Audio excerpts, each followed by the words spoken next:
베드로후서 1장 1절에서 11절 말씀입니다. 2절 여러분에게 하나님과 우리 주 예수를 아는 지식으로 인해 은혜와 평강이 더욱 풍성하기를 빕니다. 하나님을 아는 지식은 지적인 이해가 아니지요. 보통 일반적인 지식을 뜻하는 헬라어는 그노시스. 근데 여기서는 그노시스보다 더 의미가 강한 에피를 붙여서 에피그노시스라는 단어를 써서 긴밀하고 인격적인 관계에서 오는 지식을 의미합니다. 바울은 그노시스와 에피그노시스의 차이를 고린도전서 13장 12절 우리가 잘 아는 구절에서 보여주고 있는데, 이제는 내가 부분적으로 아나 할 때 부분적으로 아는 것은 그노시스와 어근이 같은 동사입니다. 그때에는 주께서 나를 아신 것 같이 내가 온전히 알리라. 주께서 아신 것, 이때가 에피그노시스와 어근이 같은 동사입니다.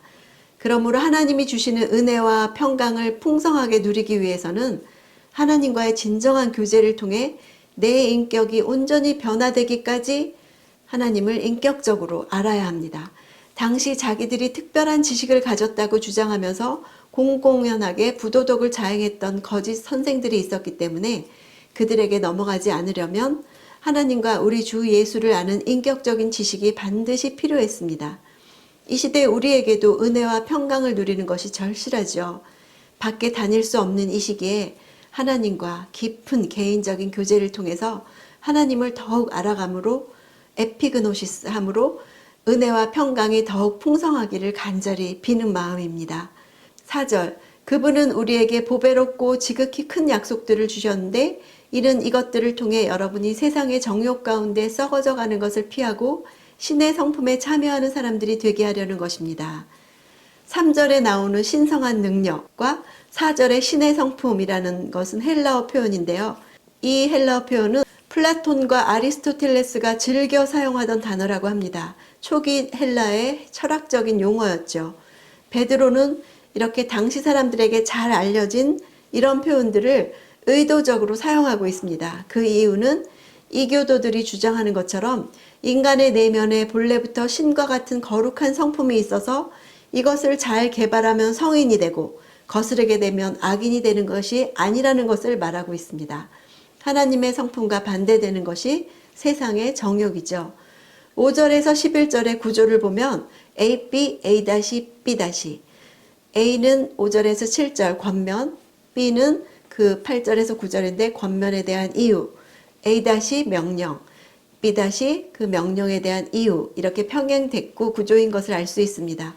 5절에서 7절 그러므로 여러분은 더욱 힘써 믿음의 덕을, 덕의 지식을, 지식의 절제를, 절제의 인내를, 인내의 경건을, 경건의 형제 우애를, 형제 우애의 사랑을 공급하십시오. 5절에서 7절은 여러분은 공급하십시오라는 한 문장입니다. 공급하다는 단어는 베드로 전서에서도 나왔는데 이 단어에서 영어의 코로스가 나왔습니다. 고대 그리스에서는 국가가 합창단을 창단했지만 지휘자가 합창단을 훈련시키는 데 드는 비용을 지출했다고 합니다. 그 후 이 단어는 다른 사람들을 후원하는 의미로 사용되었습니다. 신자는 자신의 삶을 이런 7가지 속성들로 채워서 다른 사람에게 공급하고 후원해야 한다는 뜻입니다. 그리스도인의 삶에 나타나는 가장 기초는 믿음이죠. 그리스도인은 믿음을 통해서 하나님의 성품에 참여하게 됩니다. 믿음의 덕을 공급하라. 덕은 도덕적인 탁월성이죠.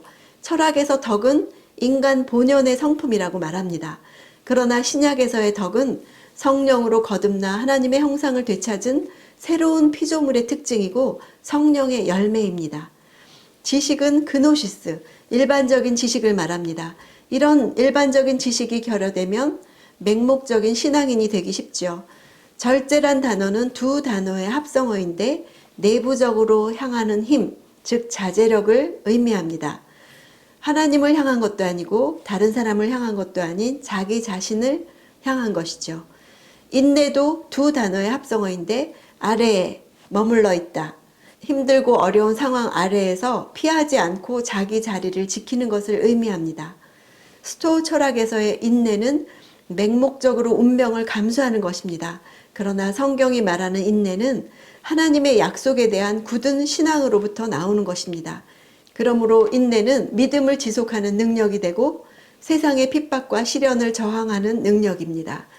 경건은 하나님을 경외해야 할 인간의 의무, 즉 신앙심을 말합니다. 형제 우애, 필라델피아는 형제에 대한 사랑을 뜻합니다. 누구든지 하나님을 사랑하노라 하고 그 형제를 미워하면 거짓말하는 자라고 하셨죠.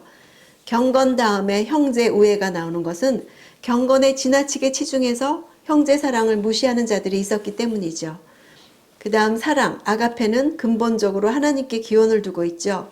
이것은 하나님께서 우리들에게 보여주신 태도를 말합니다. 우리 인격에서 나오는 것이 아니라 하나님의 인격에서 나오는 것입니다.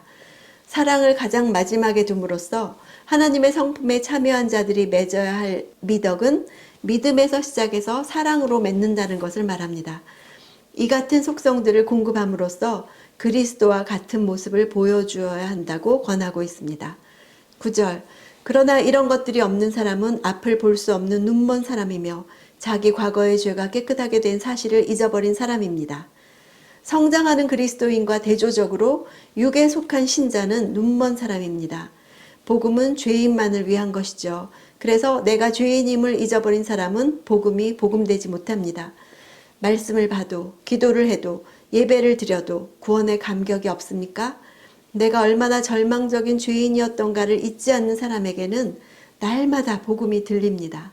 10일, 그러므로 형제들이여 더욱 힘써 여러분의 부르심과 택하심을 굳건히 하십시오.